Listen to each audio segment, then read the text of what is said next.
What's up, y'all? It's your girl Vashti Denise, and I'm bringing you another weekly review of Beyond the Gates. This current week, we do not have any new episodes, so there will be reruns playing throughout the week. Make sure you still watch them. Let's keep our numbers going, but there won't be any new episodes. So that gives us a week to really debrief and go over what's already happened. Hit me in the comments and let me know what questions and concerns you still have on the show, all the way from season one. Now, let's get into this past week. So, we ended that week with them starting the surgery. This past week, we come back from surgery, and Eva is awake and alert, and Kat is not. They said that the surgery ended successfully, but now we're hearing that Kat came out on a ventilator because she couldn't breathe on her own. Why is that the case? How is the surgery successful if she's not able to breathe on her own? Now, I do know that people deal with anesthesia differently, but whoa, like that was definitely a shock. And I was quite annoyed with the low level of urgency that everyone had for Kat still being unconscious. Terms like, oh, she's getting her beauty sleep. You know how Kat loves her beauty sleep, Mr. Ted, her doggone daddy. You know how Kat loves her beauty sleep. Oh, she'll wake up when it's time. No, wake her up. My nerves were shot already. And it literally took until Tuesday for Kat to open her eyes. I kid you not, y'all. I kid you not. We went through all of Monday of her still being unconscious, which I appreciated because it definitely gave everybody a moment to sweat. Okay. Because everybody had something to say when it came to Kat doing this surgery. And now that she was now herself in a bad position, everybody was quiet. Now everybody's saying, oh, well, maybe I shouldn't have talked to her like that. Maybe I shouldn't have pressured her. It took for her to be close to death for y'all to find some respect for Kat. Wow. Oh, tough being a Dupree, ain't it? Even tougher being a Richardson. Because my goodness, the battle for Kat's liver was ridiculous. But thankfully, we ended Tuesday with her opening her eyes. Now, before we get to that, let's talk about her dream. Okay, so while Kat was still unconscious and everyone's waiting for her to come out of this anesthesia coma, she goes through a dream sequence, maybe even an alternate universe. It was so frustrating, one, that Kat is the only one that went through a dream sequence. She's the one that's literally giving a piece of herself to Eva. And yet she's the only one that has to walk in the other person's shoes. Eva doesn't know the plight that Kat has gone through in this process either. It definitely would have held more weight for me as a viewer if I was able to see Eva see Kat's situation and then Kat see Eva's situation. You see why it's so hard to be neutral when it comes to the both of them? Because the writers obviously aren't. Why are they so hell bent on us not liking Kat? I don't get it. The dream sequence wasn't even set up in the correct way for it to be a real alternate universe. The first detail about this dream sequence that was quite wonky, a little janky, was the dynamics of Leslie, Ted, and Nicole. So in this alternate universe, Ted goes to Nicole and tells her that Leslie is pregnant and he wants to be with her, that he's leaving Nicole to be with Leslie and to raise their child together. Of course, after that conversation is when Nicole finds out that she's pregnant. And she tells Anita and Vernon that she doesn't even want the kid because she doesn't have Ted anymore. And it doesn't make any sense, which ended up being justified because once she has the kid, Ted fully divorces her, and him and Leslie make a note to completely neglect Kat. I mean, they're saying that she's always rude to Eva. They want to take Martin on a trip with Eva, but not with Kat because she doesn't know how to act. All of these things are irrelevant because in both scenarios, Leslie is still the homewrecker. Leslie is still the one to get with a married man and break up a marriage. Now, ultimately, all of this blame falls on Ted, of course. Ted is the one that broke up his marriage for another woman and another child. But for them to have Nicole filled with anger, filled with bitterness, saying that she's an unfit mother, that she let Ted control her emotions and they don't know who she is anymore. Anita saying that she's disappointed in her and all of these things. That makes no sense. Nicole would have been justified to act that way if Ted really did divorce her for Leslie. Leslie in the real world acting jaded and upset with Ted for choosing Nicole and Kat is wild. He chose his wife. And he didn't know that Eva existed. He thought that Leslie got rid of the pregnancy when she left Fairmont Crest. None of us are big Ted fans, but we all know that if he knew about Eva from the beginning, it would have been a different situation. He would have figured out how to be in her life. So in this alternate universe of him straight up neglecting Kat, saying that he doesn't want Kat around Eva and not being in Kat's life is not the equivalent of the tide switching. That would not have been the case. So for Kat to feel neglect over her entire life makes no sense. Another piece of misinformation when it comes to this alternate universe was Anita, Danny, and Chelsea talking about both Eva and Kat being in the debutante and how nobody voted for Kat and Eva was the platinum deb. First of all, Eva being Ted's child does not make Eva a Dupree. All of the Dupree women were in the debutante, whatever year they were in the cotillion, was because of the Dupree legacy. So even if Ted and Nicole divorced and Ted went over and lived his life with Leslie and Eva, that doesn't mean that Eva would be part of the cotillion. That doesn't even mean that Leslie would be a part of Fairmont Crest. If anything, Leslie would be exiled and seen as less than, just as much as Haley is now that she's with Bill. So in this alternate universe of Leslie being seen as an amazing woman as opposed to Nicole, no. Eva would not be in the cotillion at all. Kat would still be in the cotillion because she's still a Dupree. What's not clicking here? Eva being part of the family is her being a Richardson, not a Dupree. So for Anita to say that she's disappointed in Nicole would never happen. Would never happen. They even followed Danny when she had, the piece in her purse at Bill's wedding. Now it was janky for them to force Danny to be in the wedding, which is why they're still janky for forcing Kat to give her liver in the first place. We know that the Duprees will cover the Duprees regardless. But yeah, that would not have been a storyline. Eva and Kat being in the cotillion together, absolutely not. Not a thing.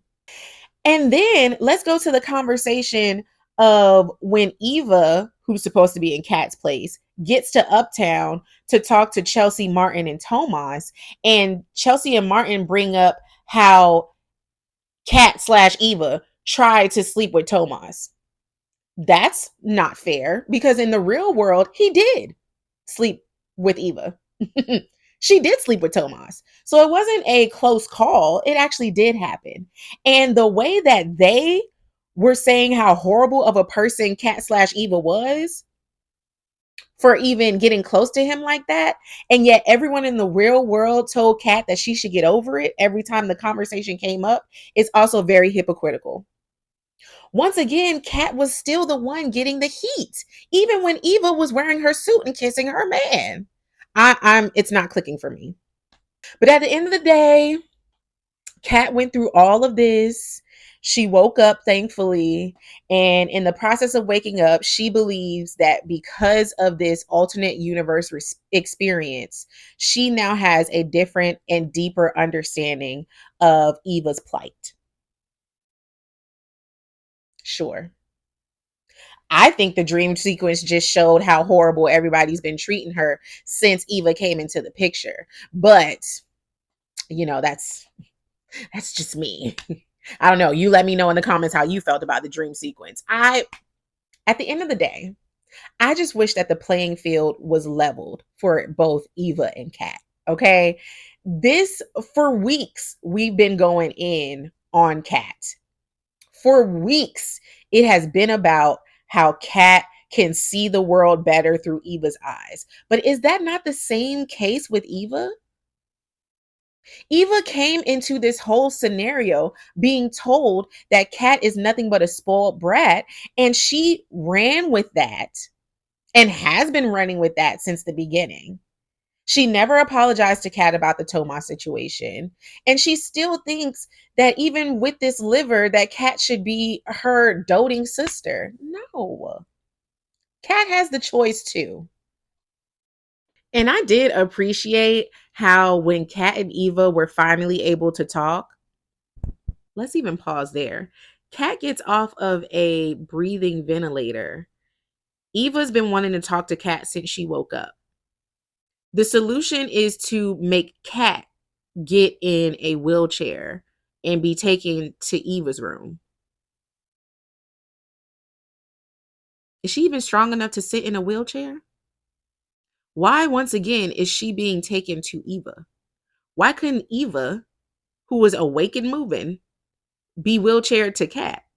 I'm just saying the seesaw is never balanced with these two. That's all I'm saying. That's all I'm saying. But they did have a conversation.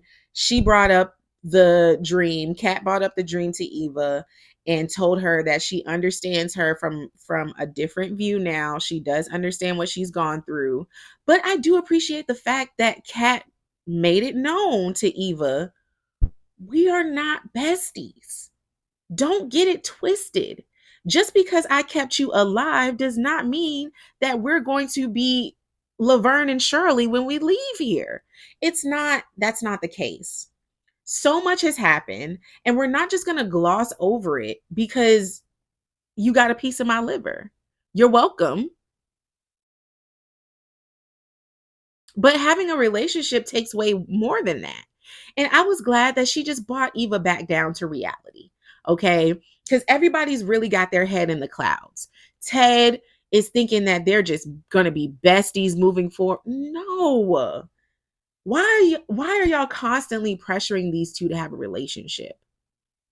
There's people that have grown up in the same house for the entire 18 years of their life and they don't talk in their adulthood. Is that good? No, but sometimes it's necessary. You never know people's situation, right? But in this situation, I'm glad that we're not frolicking in the flowers with these two because it just would be inauthentic. Now that Kat is awake, we still haven't seen a conversation between her and Martin. And honestly, rightfully so.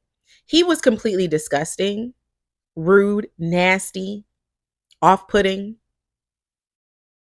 just completely horrible to Kat, right?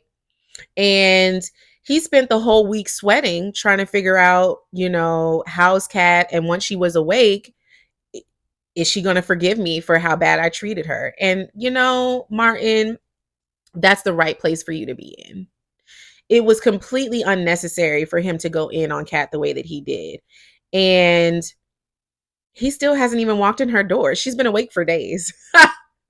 Well, to us, okay? But she's definitely been awake for at least 24 hours. And he's once again still off doing his own quests. He did win the primary, so he is going to remain in the Senate. And he had a nice moment with his family to where they were saying, oh, we need to have family time. And they're planning a trip to the Bahamas and everything. That's real cute, Martin. Now, before you get your butt on that plane, you better go in Kat's room and kiss the ring. You need to apologize. I mean, the way he handled the Kat Eva situation was just nasty. It was horrible. And it's crazy how everyone had so much pressure for Kat, and yet no one has told him that he needs to go in there and apologize to her. Even when they were waiting for Kat to wake up, Martin expressed to Tomas that he felt bad. And Tomas is talking about, oh, well, y'all had a good moment before she went into surgery. No, it wasn't. Before she was wheeled into surgery, you told her that this was the most selfless thing that she's ever done, which means that she's always been selfish her entire life. And the only thing that she could do to redeem herself is to give a piece of her liver to y'all's half sister. Janky. What you should have been saying before she was wheeled in there is, I apologize. You are a nice person, Kat. I do love you. I do support you in everything that you do. And I apologize for making it seem like I don't. But that's not the apology she got. Hopefully she gets one next week. It's not coming this week because we don't even have any episodes. But, hopefully he fesses up and apologizes next week. But honestly, however Kat moves with him moving forward is her decision. And I don't blame her if she needs a moment. If she needs some time to get back into whatever this horrible relationship is, cuz geez, Martin was horrible. Now that Kat is awake and alert, she's about to deal with a whole nother level of pressure.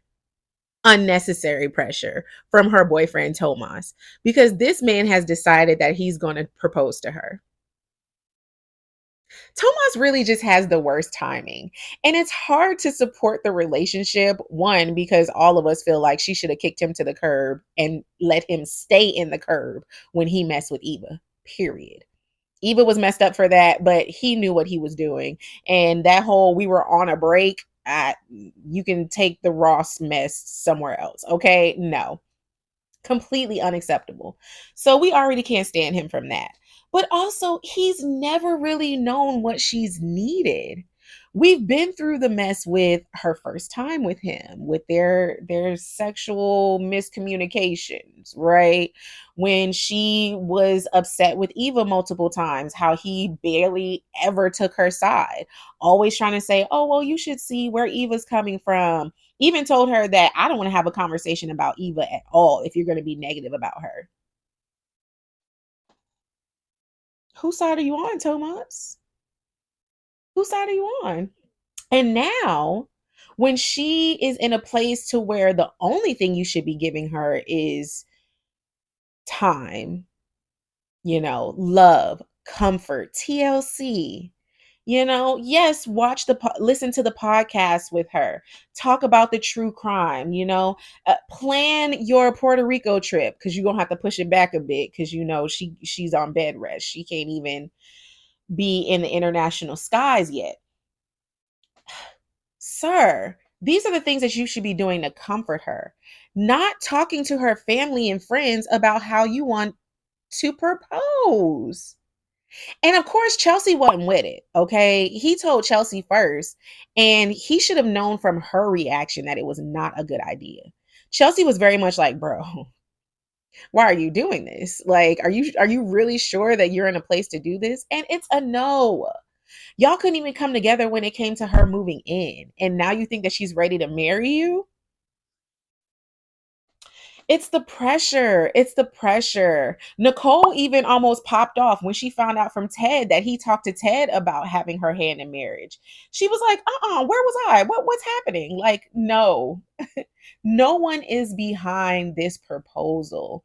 And he's just gonna go through with it because he doesn't care. It's about him, right? He wants to make sure he's on track to make partners. So they gotta be married within the next year so that Bill can promote him. It's just horrible. What y'all think in the comments? Y'all think she gonna say yes? Why? Oh, why would he do this? He even ran into Anita, Chelsea, and Vernon when they were at the country club. And they were like, hey, what are you doing? Da, da, da. He said that he's setting up a surprise welcome home party for Kat when she gets out of the hospital at the club.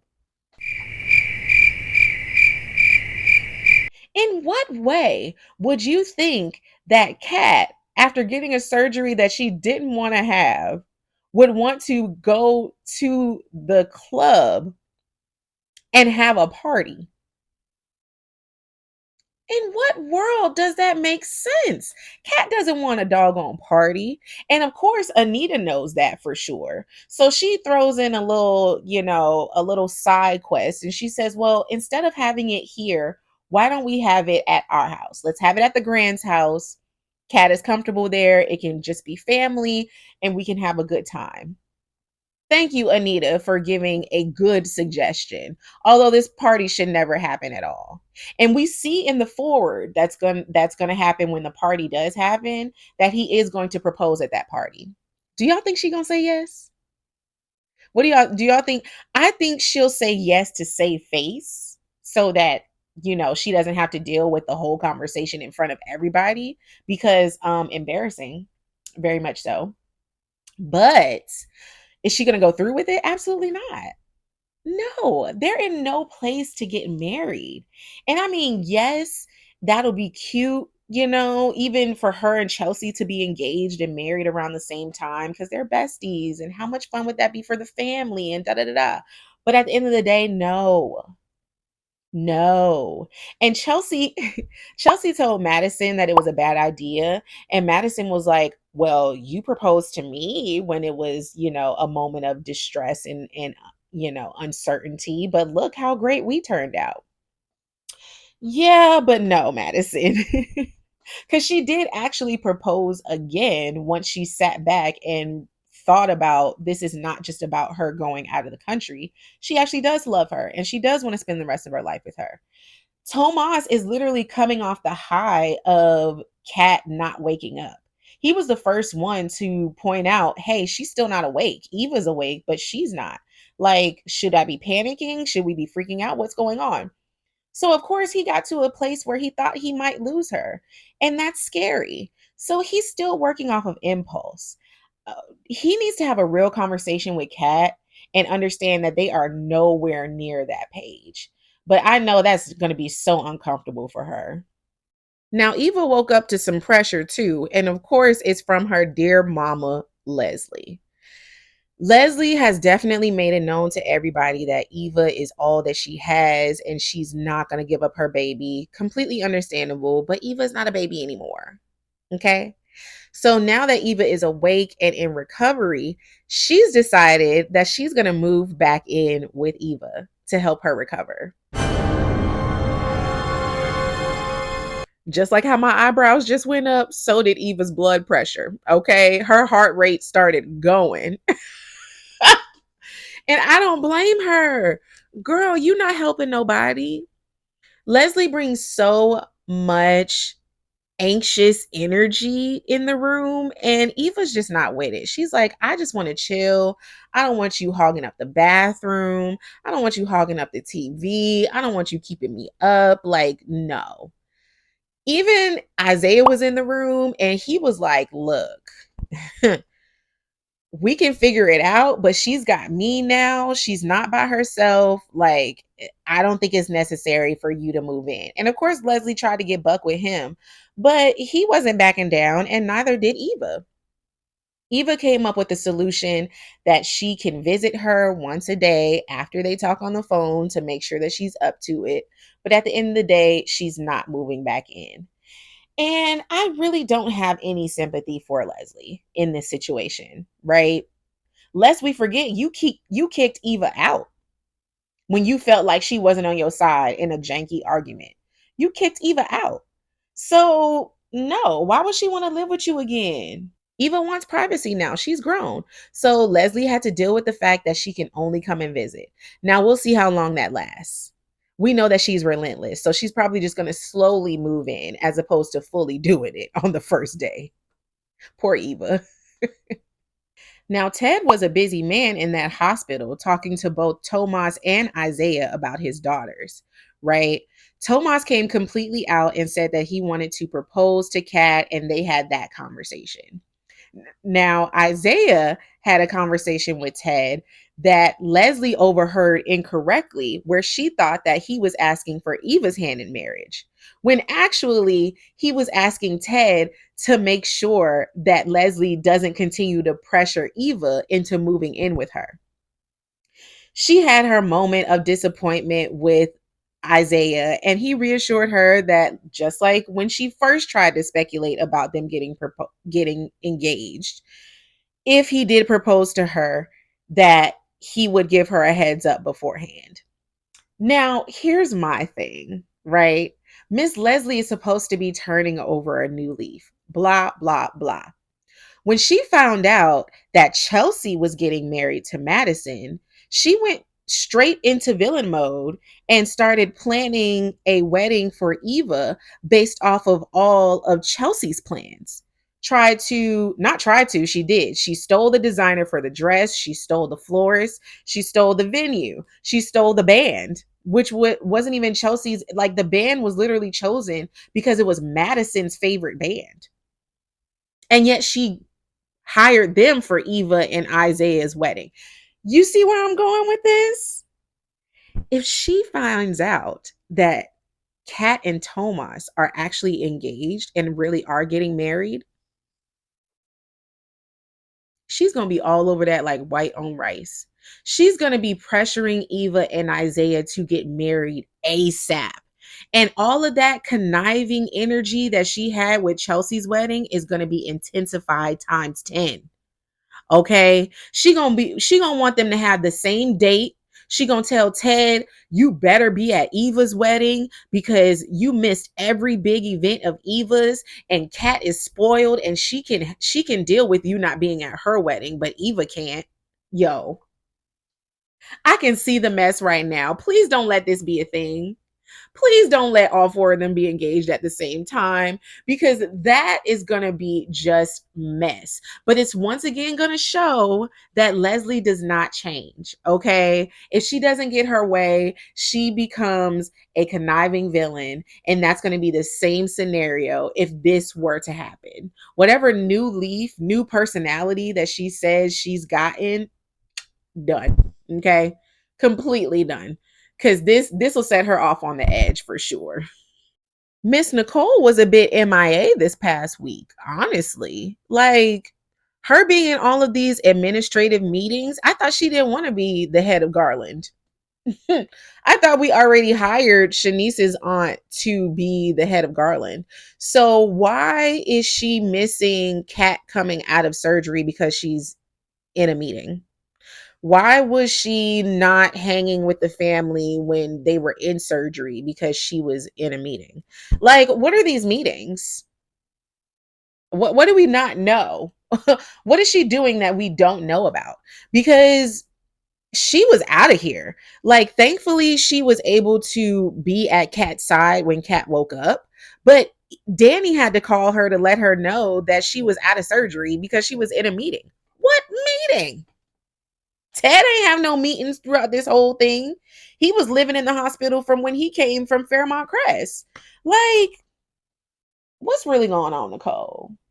Just let us know what's good. What jobs are you doing?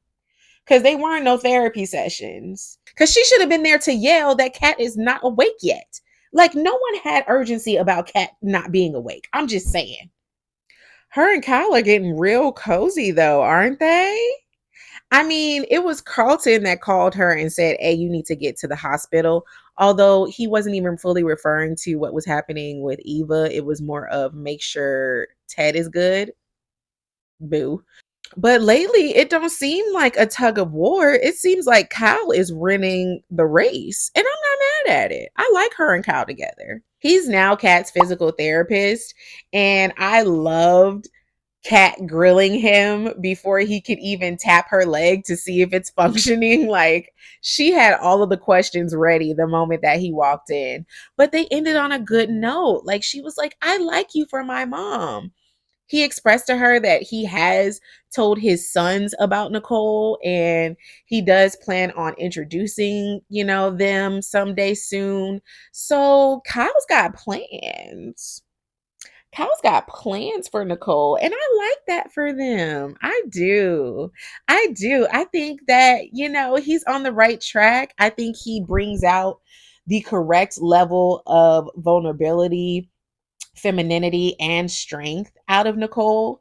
I like that he was there for her after the tornado, to where he was like, we ain't got to do all that. Let me just lay with you. Let me just comfort you and let you know that you're not alone. Like, I love that for her. I never liked Carlton anyways. Like, this is a good move. I hope that she continues to explore with him. Y'all let me know in the comments how you feel about these two. Is this our new favorite couple? Meanwhile, I'm gonna need for Shanice to get it together.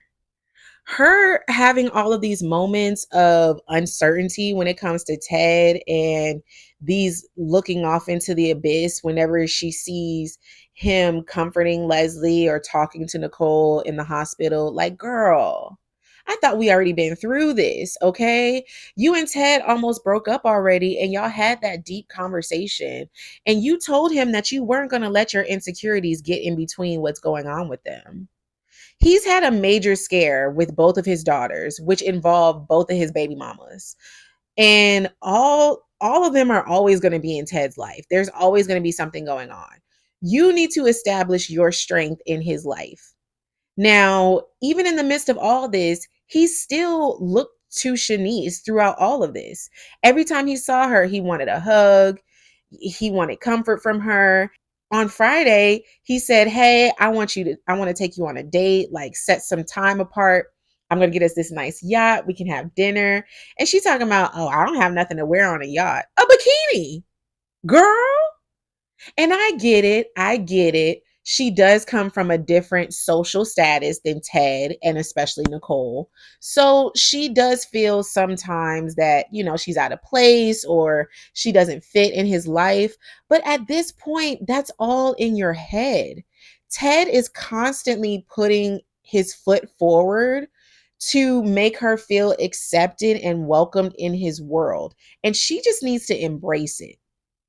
Because right now, the only thing that's standing in between Bliss with her and Ted is her. He says that he don't want Nicole. Nicole has put aside all of those sexual feelings and fantasies that she was having about him for now. For now. And Leslie is straight up worried about Eva. Like, she's always going to have her stuff when it comes to Ted. But I just need Shanice to hone in on the baddie that she is and let him love her. Like, just accept it, girl. Quick update on these two because, I mean, what is there really to talk about?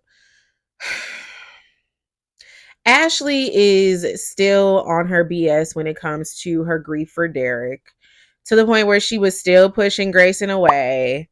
Grayson is still trying to get in her good graces. So finally, she accepts a lunch invitation to meet up with Grayson at Orphe Jeans. Even still, she asked Naomi if it was disrespectful to Derek to still have a relationship with Grayson, the man that got him killed. Fair question, but girl, no. Derek got himself killed. Okay, let's just keep it pushing. And she does. Okay. She meets up with Grayson. They have a conversation. They end up kissing. They're back together. Whoop de doo. Naomi is still lying about having the BRCA gene. And it's very draining. Okay. For her, obviously. Everyone knows that she's hiding something, and they think it has something to do with her marriage to Jacob. When, yeah, it does. She's about to lose her husband because she's been lying since day one about her not having the BRCA gene when she does. Carlton comes up to her in the hospital and says, "Oh, I saw that you canceled your consultation. When can we get you back on the books?" And she says, "Oh, I'll give you a call." Consultation for what? You about to have a surgery over having this gene without even telling everyone that you have the gene? Like, what is she about to do, y'all? Naomi is so doggone sneaky for no reason. That's where you see her dad creeping in. She's definitely like the mini me of Bill because she makes these horrible decisions and then deals with the grief and the gravity of it when you didn't even have to deal with that in the first place. I'm pretty sure the family would accept her and deal with the fact that she has the BRCA gene. But she has not told anybody, not Jacob, not Danny, not Anita. No one knows. She's still walking around with this weight on her shoulders. Oh, I'm sorry. Somebody does know. Ashley. Ashley is the only person that knows because she knew that she got the results back and she broke down and told Ashley that she did have the gene. But even Ashley is saying, "Girl, you need to tell your husband at the very least." Like, what are you doing? I'm just, I'm drained. Come on, Naomi girl. Tell us the truth and let's be done with it. Because that wasn't no consultation for no BBL. What is you trying to do? Preventative surgery? Like, girl, speak to somebody, please. Kat has had a few visitors now that she's in recovery in the hospital. One of them was Leslie. Leslie came into her hospital room. No one was there, which once again, no urgency or security for Kat. Because why was she even able to walk into that hospital room and talk to her alone like that? I have no clue. But she walks in, Kat is like, absolutely not. She goes to press the little nurse button and she takes it out of Kat's hand and throws it and says, oh, no, you got to listen to me, girl. Here we go. She basically, gives her gratitude and says, thank you for saving my baby, blah, blah, blah. Kat is like, look, first of all, you still creep me out. Like, don't be coming so close. And second of all, no, girl, I will be collecting on my debts very soon. And I love that. I was so happy that she straight up told her, nah, this ain't over. I didn't do this just to see that slick smile on your face. She told her, one, you need to stop calling me kitty cat. And Leslie talking about that's her term of endearment. No, it was not. It's not endearing for her and she don't like it. So stop. So she said that she'll try just in her fashion. Girl, just do it. Don't call me that. And she said, yeah, I'm coming to collect on my debts. So I'm looking forward to seeing what that is. It could be a number of things. Like, I don't know. Y'all let me know in the comments what you think that debt would be, right?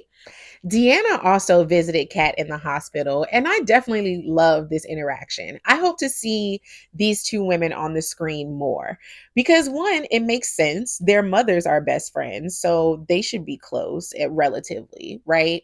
And two, they really do deal with a lot of the same plight, right? It was refreshing for Deanna to sit in front of Kat and say, "Girl, I don't know how you did it.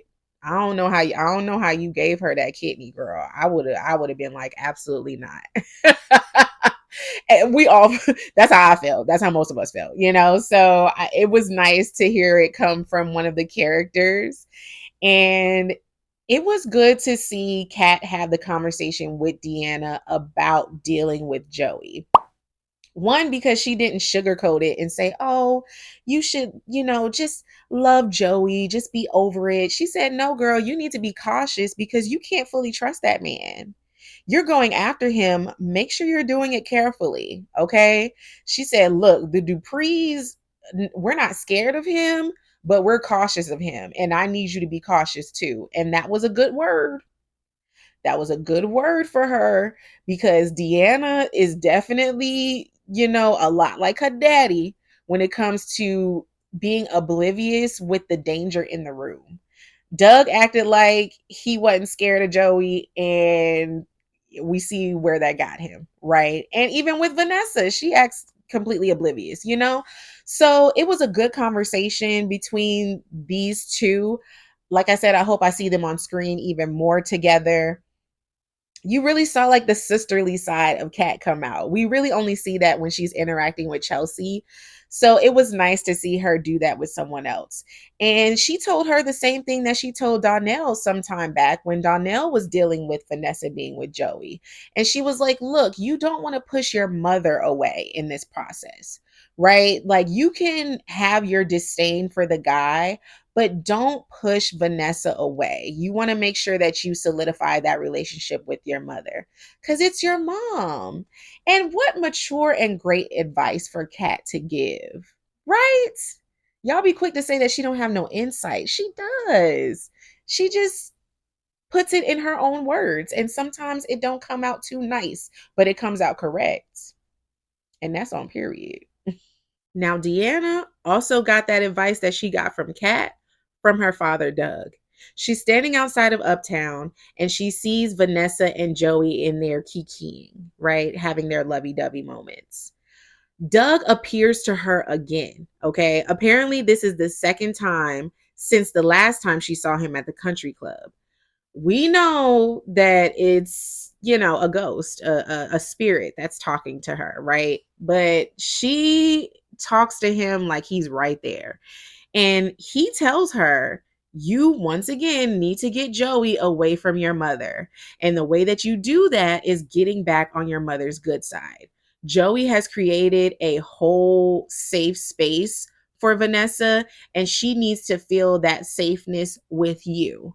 So you need to establish that relationship with your mother so that you can swoop in. And when you finally go against her, she believes you, right? He straight up tells her, like, you have to do this for your family. You have to do this for us, okay? Donnell and Vanessa are completely under Joey's spell, and you're the only one that can save this family. And she takes that fully to heart. I mean, fully. To the point where she walks into Uptown and has a conversation with both of them. Joey gets up to leave and he's like, "Oh, I'll let you speak to your mom." And she stops him. She like puts her hand on his arm and he gives her a look like, "Girl, who you touching?" Because I think he was on guard. He was definitely on guard. Like he was ready for her to throw a fit. And she was like, "Look, I'm just here to support. I don't want to be, the person that comes in between y'all. If you're the safe space for my mother, I accept that. I'll even give you some places for y'all to do a sip and paint because they're going on a little vacay." She was playing it cute. She was playing it nice, right? Vanessa stands up and gives her a hug, and we see that sinister smile on Deanna's face as she's hugging Vanessa because she knows it's working. It's already working. Her plan is already working to give Vanessa that safe space so that she can swoop in and separate her from Joey. Now, my fear is that Joey is going to use her conversations with Doug against her. Okay. We see in the forward, Joey is already on to her because she's definitely told him that she'll never trust him. And she does believe that he still has something to do with her father's death the last time that they talked. Right. So in the forward, it shows that Joey is going to eventually put Randy onto Deanna, and he's like, "Oh, does Deanna like remember you? Like, I need you to go and see what she's up to." And I hope in that conversation that Deanna has with Randy, she is able to say, like, "I'm still looking into my father's death. Like, I need you to help me." But in the long run, she can't tell anybody else that she's seeing Doug. She almost told Donnell a few episodes back, but she didn't. And I'm glad. I hope that she keeps the visits with her father to herself because they love to call a woman crazy.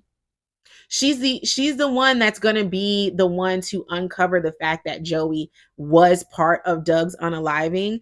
And if Joey knows that she's been talking to her father's ghost, he's going to use that against her. He's going to tell Vanessa, "Oh, she's not in her right mind." There's footage of her talking to herself and saying Doug's name. Like, she's obviously having a psychotic break. You should probably put her away. You should probably put her in a home to figure out what's going on. And Vanessa would. Vanessa definitely would. She's so gullible. She really would put Deanna away. And then where would she be? So she's going to have to play this game very strategically. But I got faith in my girl. I got faith in my girl. She's smart and she has just enough anger in her to get it done correctly. We going to see. And the drama continues with these four. Ugh. We're still going, y'all. We're still going. Danny and Bill are still holding on to the lie with the fact that Danny was trapped in the elevator alone and Bill was trapped in the stairwell alone during the tornado. But we know, the viewers know, and they both know that they got it on in that elevator during that time. Neither one of them have exposed the truth to their spouse, and they don't plan to. But Bill is the only one that's having fun in this process, okay? He is daydreaming about Danny. He's having moments like, "Oh, this is a great time." Even Danny went to his office after Naomi told her that she caught him daydreaming about her, was like, "Yo, this is too much. Like, you're doing too much." And in that process of the argument, Haley comes in and finds them arguing, and she's wearing some trench coat with nothing up under it. And Danny gives her a full check, like, "Oh, girl, he's still playing them games. I used to wear that same trench coat with nothing up under it from the same designer. You could at least get some new fantasies, boo." And she laid her out with that statement. I mean, straight up. Haley felt some type of way fully. And now she's on this quest of, oh, we need to have new experiences or even, the same experiences, but with different outcomes because I want to have a set apart life than you had with Danny. And that's better said than done, girl. I mean, they've been through a lot. And Bill has definitely shown that he has cheated with a lot of women while being with Danny. And it's wild. He even said that she was accepting of their situation because she knew that he was unhappy. That's crazy. That's crazy. Like Danny really did accept a lot when she was married to him, and you can see it for sure. But Haley is over it. She don't want to sleep with him no more. She just want him to be gone. And Andre is still just in la la land when it comes to his marriage with Danny. But both Haley and Andre are constantly pointing out to Bill and Danny that they have been on edge since the tornado, that they have been out of themselves since the tornado. So the truth is going to come out. The truth is going to come out at some point, and I need for it to happen soon. There's a lot of speculation as to why we're still dealing with this storyline and how it's going to progress. And some people are saying that Danny is pregnant. Ah, so Danny did indeed sleep with Bill in the elevator, and then she slept with Andre a few days later because they're married and that's the way that they deal with stress. So that would be a juicy storyline if she did end up pregnant for a lot of reasons. One, the main question, who's the daddy? Who's the pappy, right? Would it be Bill or Andre? And of course, Bill would immediately assume it's his because he thinks that he's the end all be all big dog, right? And then Andre would assume that it's his because they're married. And he would never think that Danny would cheat on him like that, especially after dealing with Bill cheating on her so many times and all of that, right? Ugh. So that would create a lot of drama. Some people say that if Danny brings the baby to term, Haley would snatch the baby and claim it as hers. It's not too far fetched. It is a soap opera. And Bill has been pushing Haley again for them to have a kid because he wants to have a son. So Haley be desperate. Haley be desperate. And these drops are not working. Okay. She been putting sugar water drops in his drink for months now. And he still ain't drop. Like, she gonna have to come out with a plan B, C, D, E. So having his son, not a bad deviation to the plan at all. But at the end of the day, if Danny is pregnant, we're going to see that timeline, this storyline go for ages. All right. She going to be pregnant for a year. I'm telling you right now, the real soap operas watchers know, like the real viewers that are deep into soap operas, usually, y'all know that's not something that's going to be rectified quickly. Okay. If she really is pregnant, we're not going to find out for a while. And when we do find out, she's going to be pregnant for a very long time. Okay. And it's going to bring up a lot. Okay. Naomi's going to bring up her as a mother. Like, are you really ready to do that again? There's going to be so many questions towards Andre. Like, are you cool with being a father? Because when y'all first got together, you were fine with not having kids because that was the whole thing. The fact that Danny was older and probably wouldn't have kids. So if she's pregnant, that's going to open up a whole other can of worms. Let me know in the comments what y'all think about that. This soap opera continues to snatch my edges. I'm telling you, every week it's something. So the fact that we have a break this week, I'm not too mad at. We get to take a little breather and take a look back in everything that's happened. So I'm cool with that. Hit me in the comments. Let me know how you feel about everything that I've talked about. Make sure you like, comment, subscribe, and share. Also, I will be going live about this show on Wednesday and Friday of this week at 6 p.m.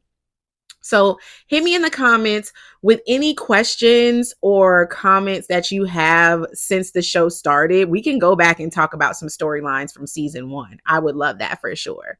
But hit me in the comments. Let me know if you have any questions or concerns for the whole duration of the show until now. And we'll definitely discuss that on the lives. Okay. I appreciate you guys so much for rocking with me. Thank you for watching. It's your girl, Vashti Denise, and I'll meet you here every week. Beyond the Gate.